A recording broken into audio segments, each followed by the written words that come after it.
যারা আজকে উপদেষ্টা হয়েছেন তারা কোথায় ছিল সেই সময়? সবাই সুযোগ সুবিধা পেয়েছে, ছাত্ররা আসলে কি পেয়েছে?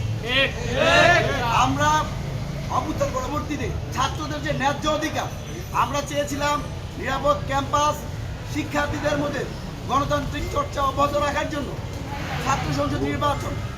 অত্যন্ত দুঃখের বিষয়, লজ্জার বিষয় যে আজকে আমরা আপনাদেরকে বলতে বাধ্য হচ্ছি, ঢাকা বিশ্ববিদ্যালয় কেন্দ্রীয় ছাত্র সংসদ নির্বাচনের দাবিতে গত ৭৫ ঘন্টা যাবৎ আমরণ অনশন করছেন বিনিয়ামিন মোল্লা সহ ঢাকা বিশ্ববিদ্যালয়ের ৩ জন শিক্ষার্থী। এটা কি আমাদের জন্য লজ্জার না? এটা আমাদের জন্য অবশ্যই লজ্জার বিষয়। আমরা ঢাকা বিশ্ববিদ্যালয় সহ ডাকসু, জাকসু, রোকসু সহ প্রত্যেকটা বিশ্ববিদ্যালয় ক্যাম্পাসে অনতিবিলম্বে ছাত্র সংসদ নির্বাচনের দাবি জানাই। আরো গভীর উদ্বেগের বিষয়, ঢাকা বিশ্ববিদ্যালয়ের শিক্ষার্থী, বাংলাদেশ জাতীয়তাবাদী ছাত্রদলের কর্মী সাম্যকে ঢাকা বিশ্ববিদ্যালয়ের মতো এলাকায় তাকে কুপিয়ে হত্যা করা হয়। সেই যে রহস্য, সেই রহস্য থেকে আমরা পুরো বাংলাদেশকে এখনো অন্ধকারে নিমজ্জিত করা হয়েছে। আমরা মনে করি এই ঘটনার প্রেক্ষাপটে বিশ্ববিদ্যালয়ের প্রত্যেকটা শিক্ষার্থী নিরাপত্তাহীনতা ভোগ করছে, একই সাথে পুরো বাংলাদেশ আজকে নিরাপত্তাহীনতা ভোগ করছে।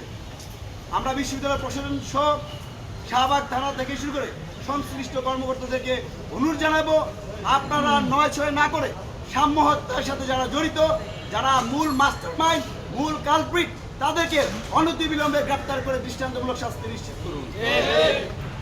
একই সাথে আজকে দেখুন, আমরা বিভিন্ন পর্যায়ে শুনতে পাই ছাত্র সমাজের মধ্যে বিভাজন, ছাত্র জনতার মধ্যে বিভাজন। একটা কথা আমি স্পষ্ট করে বলি, বৈষম্য বিরোধী ছাত্র আন্দোলন ছিল একটি ঐতিহাসিক প্ল্যাটফর্ম, যেই প্ল্যাটফর্মে এদেশের সকল খেটে খাওয়া মানুষ, সকল রাজনৈতিক দল, সকল মতের রাজনৈতিক ছাত্র সংগঠনের নেতৃবৃন্দ, শিক্ষার্থীরা কাঁধে কাঁধ মিলে কাজ করেছে। আমি নাজমুল হাসান বৈষম্য বিরোধী ছাত্র আন্দোলনের কেন্দ্রীয় সমন্বয়ক হিসেবে Dhaka college Nilkhet science lab এরিয়াতে নেতৃত্ব দিয়েছি। 15 জুলাই ডিসি যতটা হামলার শিকার হয়েছি, 5 আগস্ট সকাল 8টায় গ্রেপ্তার হয়ে সিডিডিসিতে ক্রসফায়ার থেকে আমি মৃত্যুর হাত থেকে রক্ষা পেয়েছি। পরবর্তী দেখতে পেলাম এই বৈষম্য বিরোধী ছাত্র আন্দোলন যেন একটা পকেটবন্দি হয়ে গেছে। এই বৈষম্য বিরোধী ছাত্র আন্দোলন যদি করতে হয়, তাহলে আপনাকে ছাত্রদল ছাড়তে হবে, আপনাকে ছাত্র ইউনিয়ন ছাড়তে হবে, আপনাকে শিবির ছাড়তে হবে, পরিষদ ছাড়তে হবে। আমরা তো এইরকম একটা বাংলাদেশ চাই না।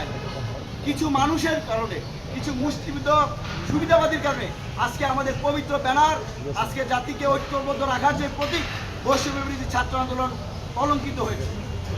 আমরা প্রধান উপদেষ্টা প্রফেসর ইউনূসের প্রতি আহ্বান জানাই, আপনি বারবার বলেছেন ছাত্র সমাজ আপনার পক্ষে আছে, তাদের কথা শুনছেন, কিন্তু আপনার প্রতি আহ্বান থাকবে, আপনি নাহিদ ইসলাম, আসিফ মাহমুদ, মাহমুদ আবদুল্লাহ, তাদের চোখে ছাত্র সমাজকে দেখবেন না। তারা ছাত্র সমাজের একটা অংশ, কিন্তু আপনারা তাদেরকে নিয়ে পুরো বাংলাদেশের প্রত্যেকটা ছাত্র সমাজকে আপনারা ডিনাই করছেন। আমরা আজকে থেকে প্রায় 3 মাস আগে মধুর ক্যান্টিন থেকে সংবাদ সম্মেলন করেছিলাম, ছাত্রদের মধ্যে ক্ষোভ বাড়ছে। আপনারা শুধু বৈষম্যের যারা আছে, নাগরিক পার্টির যারা আছে, বাক্সার যারা আছে, তাদেরকে নিয়ে বসছেন। ওই একটিবারের মতো গত 10 মাসে একটিবারে কোনো সম্মিলিতভাবে কোনো ছাত্র সংগঠন নিয়ে প্রধান উপদেষ্টা থেকে বসতে দেখিনি আমরা। যদি প্রধান উপদেষ্টা প্রত্যেকটা ছাত্র সংগঠন নিয়ে অন্তত একবার যদি মত বিনিময় করতো, আমি মনে করি আজকের ছাত্রদের মধ্যে এত বিরোধ তৈরি হইতো না।